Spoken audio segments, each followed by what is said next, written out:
ಈ ಎಲ್ಲ ಬೆಳವಣಿಗೆಗಳ ನಡುವೆ ರಾಜಕೀಯದಲ್ಲೂ ಕೂಡ ಹೊಸ ಸಂಚಲನ ಸೃಷ್ಟಿಯಾಗುವಂಥ ರಾಜಕೀಯ ಬೆಳವಣಿಗೆ ಕೂಡ ನಡೀತಾ ಇದೆ. ಇದರ ಜೊತೆಗೆ ಇವತ್ತು ಅನೇಕ ವಕೀಲರು ಬೆಂಗಳೂರಿಗೆ ಆಗಮಿಸ್ತಾ ಇದ್ದಾರೆ. ನಮ್ಮ ಜೊತೆಗೆ ಇನ್ನಷ್ಟು ಹೆಚ್ಚಿನ ಮಾಹಿತಿಯನ್ನು ನೀಡೋದಕ್ಕೆ ಪ್ರಸನ್ನ ಕೂಡ ನೇರವಾಗಿ ಜಾಯ್ನ್ ಆಗ್ತಾರೆ. ಪ್ರಸನ್ನ, ಬಹುಶಃ ಈ ಒಂದು ಪ್ರಕರಣ ಹಿಂದೆಂದೂ ಕೂಡ ಮುಖ್ಯಮಂತ್ರಿಗೆ ಆಗದಷ್ಟು ಒತ್ತಡವನ್ನು ಈ ಬಾರಿ ತರಿಸಿದೆ ಅಂದರೆ ತಪ್ಪಾಗಲ್ಲ. ಇದರ ಜೊತೆಗೆ ಈಗ ಕಾನೂನಿನ ಹೋರಾಟ ಈಗಾಗಲೇ ಘೋಷಣೆ ಮಾಡಲಾಗಿದೆ. ಮುಂದೇನು ಅನ್ನುವಂಥದ್ದು ದೊಡ್ಡ ಪ್ರಶ್ನೆ.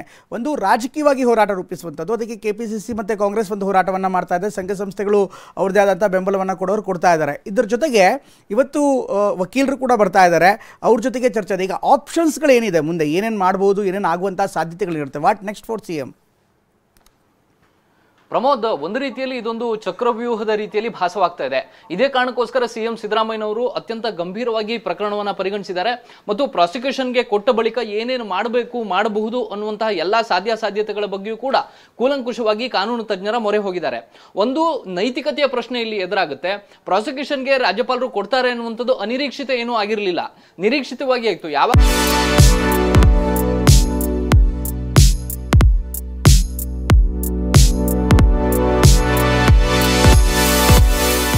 ಶೋಕಾಸ್ ನೋಟಿಸ್ ಕೊಟ್ಟಿದ್ರು, ಆವತ್ತೇ ಸಿಎಂ ಸಿದ್ದರಾಮಯ್ಯನವರ ಆಪ್ತರು ಕಾನೂನು ತಜ್ಞರ ಮೊರೆ ಹೋಗಿದ್ರು. ಸುಪ್ರೀಂ ಕೋರ್ಟ್ ವಕೀಲರ ಅಭಿಪ್ರಾಯವನ್ನು ಕೂಡ ಅವತ್ತೇ ಪಡೆದುಕೊಂಡಿದ್ರು. ಇದೀಗ ಎರಡನೇ ಸುತ್ತಿನ ಅಭಿಪ್ರಾಯವನ್ನು ಪಡೆದುಕೊಂಡು ತಕ್ಷಣಕ್ಕೆ ಯಾವ ರೀತಿಯ ಕಾನೂನಿನ ಮೊರೆ ಹೋಗಬೇಕು ಅನ್ನುವಂಥದ್ದನ್ನ ಬಹುತೇಕ ಇವತ್ತು ನಿರ್ಧಾರವನ್ನ ಮಾಡ್ತಾರೆ. ಸಿಎಂ ಕಾನೂನು ಸಲಹೆಗಾರ ಎಸ್ ಪೊನ್ನಣ್ಣ ಹಾಗೂ ಸುಪ್ರೀಂ ಕೋರ್ಟ್ನ ಹಿರಿಯ ವಕೀಲರನ್ನು ಕೂಡ ಕರೆಸಿಕೊಂಡು ಮುಖ್ಯಮಂತ್ರಿಗಳು ಇವತ್ತು ಚರ್ಚೆಯನ್ನ ಮಾಡ್ತಾ ಇದ್ದಾರೆ. ನೇರವಾಗಿ ಕಪಿಲ್ ಸಿಬಲ್ ಮತ್ತು ಅಭಿಷೇಕ್ ಮನು ಸಿಂಘ್ವಿ ಅವರೇ ಬೆಂಗಳೂರಿಗೆ ಬರ್ತಾ ಇದ್ದಾರೆ.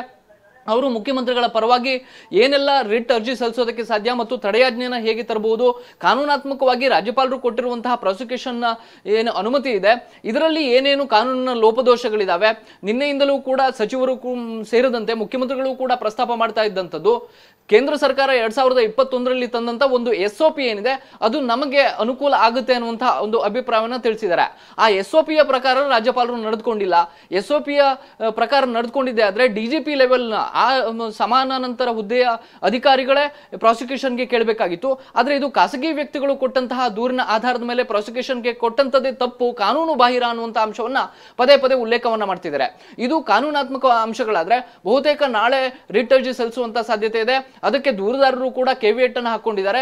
ಹೀಗಾಗಿ ನಾಳೆಯಿಂದ ಕಾನೂನು ಸಮರ ಒಂದು ಕಡೆ ಶುರುವಾಗುತ್ತೆ, ಇನ್ನೊಂದು ಕಡೆ ರಾಜಕೀಯ ಸಂಘರ್ಷವೂ ಕೂಡ ಶುರುವಾಗುವಂತಹ ಲಕ್ಷಣಗಳು ಕಂಡು ಬರ್ತಿದ್ದಾವೆ. ಮುಖ್ಯಮಂತ್ರಿಗಳು ನಿನ್ನೆ ನೇರವಾಗಿ ಮತ್ತು DCM DK ಶಿವಕುಮಾರ್ ಅವರು ಕೂಡ ಸೇರಿದಂತೆ ಹೇಳಿದ್ರು, ರಾಜೀನಾಮೆ ಕೊಡುವಂತ ಪ್ರಶ್ನೆ ಇಲ್ಲ ಅನ್ನುವಂತಹ ಕಡಾಖಂಡಿತವಾದಂತಹ ಮಾತನ್ನ ಹೇಳ್ತಾ ಇದ್ದಾರೆ. ಆದ್ರೆ ನೈತಿಕತೆಯ ಪ್ರಶ್ನೆ ಬಂದಾಗ ವಿರೋಧ ಪಕ್ಷಗಳು ಅದನ್ನ ಸುಮ್ಮನೆ ಕೂರೋದಿಲ್ಲ. ಮೂಡಾ ಪಾದಯಾತ್ರೆಯನ್ನ ಮಾಡಿದ್ದೆ ಮುಖ್ಯಮಂತ್ರಿಗಳ ರಾಜೀನಾಮೆಯನ್ನ ಕೇಳಬೇಕು ಅನ್ನುವಂತ ಕಾರಣಕ್ಕೋಸ್ಕರ. ಕಾನೂನಾತ್ಮಕ ಅಂಶಗಳು ಒಂದ್ ಕಡೆ ಇರಲಿ, ರಾಜಕೀಯವಾಗಿ ವಿರೋಧ ಪಕ್ಷಗಳ ಬಿಗಿ ಹಿಡಿತ ನಾಳೆಯಿಂದ ಜೋರಾಗಿ ಶುರುವಾಗುತ್ತೆ. ಮುಖ್ಯಮಂತ್ರಿಗಳು ನೈತಿಕ ಹೊಣೆಯನ್ನು ಹೊತ್ತು ರಾಜೀನಾಮೆಯನ್ನು ಕೊಡಲೇಬೇಕು ಅನ್ನುವಂತ ಒಂದು ದೊಡ್ಡ ಆಗ್ರಹವನ್ನು ವಿರೋಧ ಪಕ್ಷಗಳು ಕೂಡ ಮಾಡ್ತವೆ. ಅದಕ್ಕಾಗಿಯೇ ಇದೀಗ ಜಿಲ್ಲಾ ಕೇಂದ್ರಗಳಲ್ಲಿ ಹೋರಾಟವನ್ನ ಮಾಡಬೇಕು ಅಂತ ಹೇಳಿ ಕಾಂಗ್ರೆಸ್ನ ಕಾರ್ಯಕರ್ತರಿಗೆ, ಮುಖಂಡರಿಗೆ ಕರೆಯನ್ನು ನೀಡಲಾಗಿದೆ.